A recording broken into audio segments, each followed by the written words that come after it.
And good morning, and welcome to the very unfriendly skies with Tironan. Today we're flying the Spitfire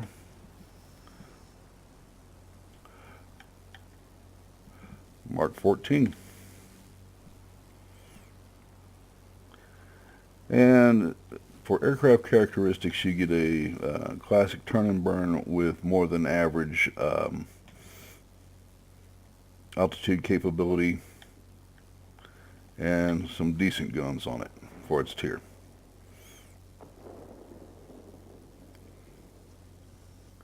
And I'm actually just following our bots around. Trying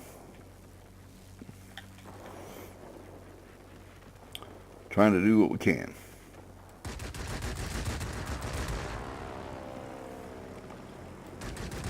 Over rotated there a little bit.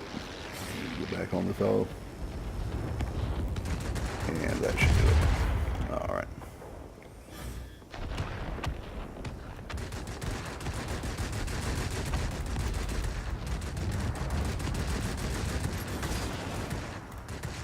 So the guns on it are very effective as a turning platform, really gets the job done.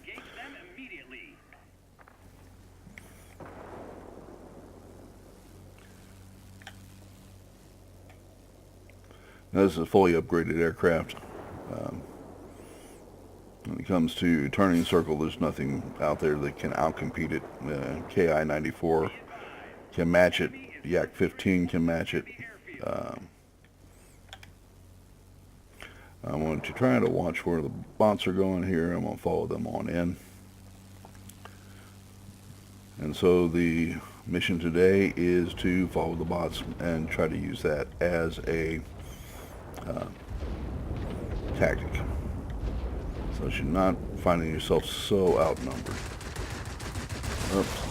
Yeah. One of the problems in the robots is they love to ram. Almost as a primary tactic. So you got to watch out for that. And don't get me wrong, ramming did take place from time to time, more by accident than on purpose. Two aircraft making head-on passes at each other and waiting for the other guy to blink. And just like playing, there used to be a thing when I was a teenager is people would actually go at each other with cars of all things, and attempt to they called it chicken. Yeah, it's just as insane as it sounds. And not surprisingly ended up with a lot of fatalities. Same thing here, but it's a bit overplayed.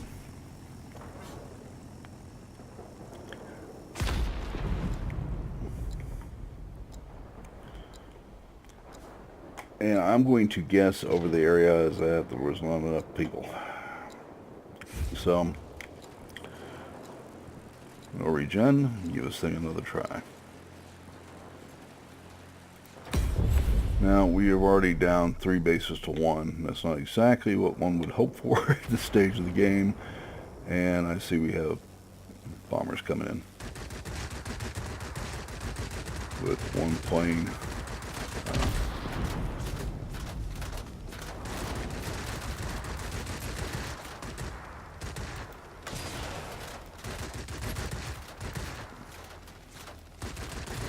Check this fellow out. Boost a little bit, stay in range.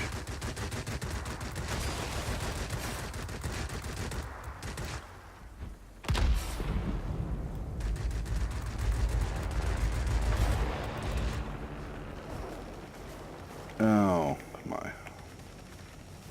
See if we can clear our gun sights here a little bit. The threat to the complex eliminated. Way to go!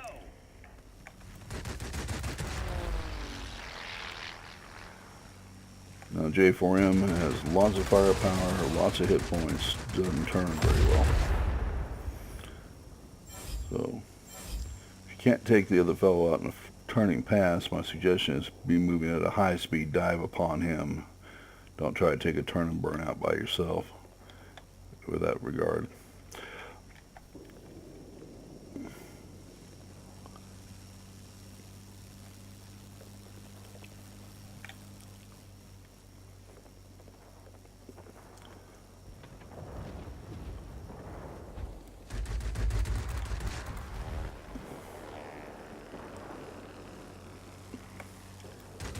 Alright, so we'll turn. We're not the world's fastest aircraft, that's much as a fact. And my sights are kind of clogged because of the rain. But I do turn better than this fellow on his best day.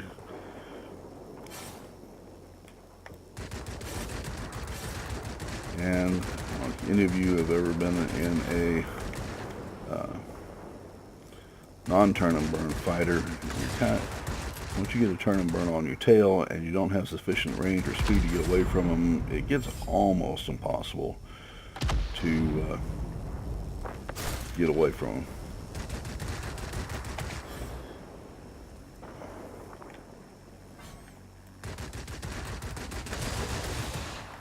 Now, one of the things about this, when you get into a high contested area like that, is keeping a very good eye on what is around you and keeping a very good eye on what's coming at you on your radar, like this fellow right here who was going to make a beam attack on me and in fact killed me in the last verbal.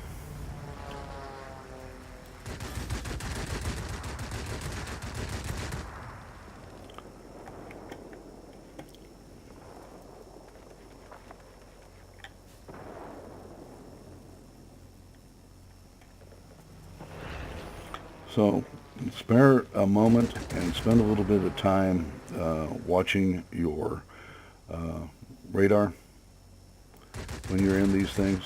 I know it's exciting to try to get the kill, hard to get the kill when you're an exploding aircraft. And even at tier 8, there are lots and lots of things that kill you very, very quickly.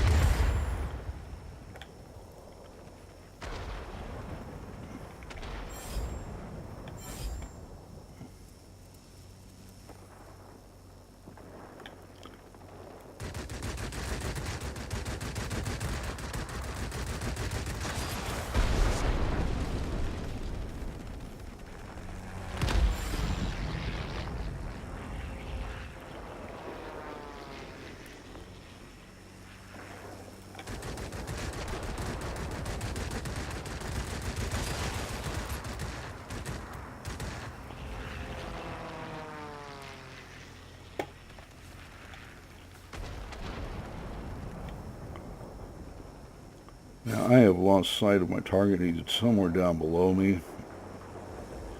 There he is.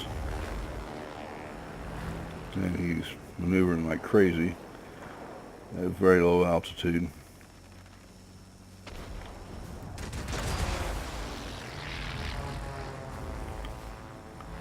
And right, he will be doing exactly the same thing.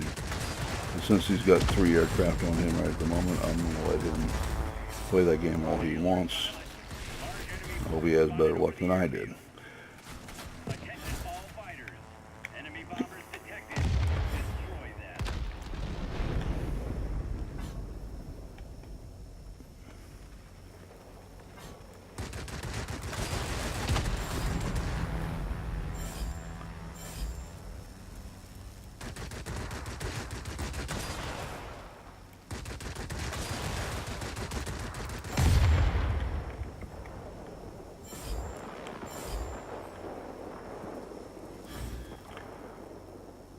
I love getting in furballs. Not always a good idea.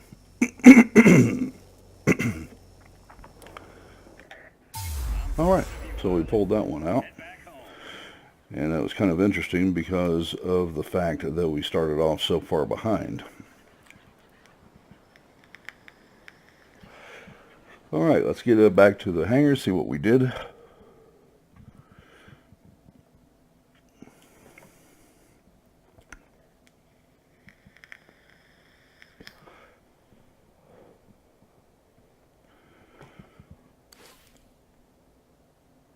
11 destroyed, 4 assists. Let's see how we do here. Not bad silver. Very good experience. Team score came in 3rd. And the guy in the KI-84, oh my god, did he turn in the game. Wow. Ender. -OH. Heck of a job, fella. Heck of a job. And they had a kind of rough spot over here. Been on the other side of that plenty of times. Okay, so there you go with the Spitfire 14 fully upgraded. Of course, let's take a look at the upgrades. The aircraft polish, of course, gives you 5% to top speed. Control surface gives you 3% in the horizontal plane. And your lightweight frame gives you another 3% in all axes. As for the upgrades, as for the pilot, he's taken Marksman 1 for him to reduce the dispersion somewhat by 5%. And then Aerodynamics Expert gives you another 2%. And that's on top of the various axis additions you get from your upgrades. And then I've taken Firefighter. It allows you to, when you're twisting and turning, if you get set on fire, it will quickly put it back out for you. Don't have to worry about fire extinguishers with this particular build. And I have it here, and that's something that the manual fire extinguisher, we don't need that.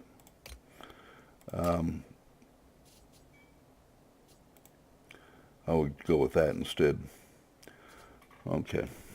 Yes, I'm still learning too. All right, so that takes you with the Spitfire 14. That, along with the Nakajima. I believe that was Nakajima. If you want another turn and burn that can really do the job, this is the fellow I would go with. Very similar in a lot of ways. Damn if I didn't do it again. Yeah.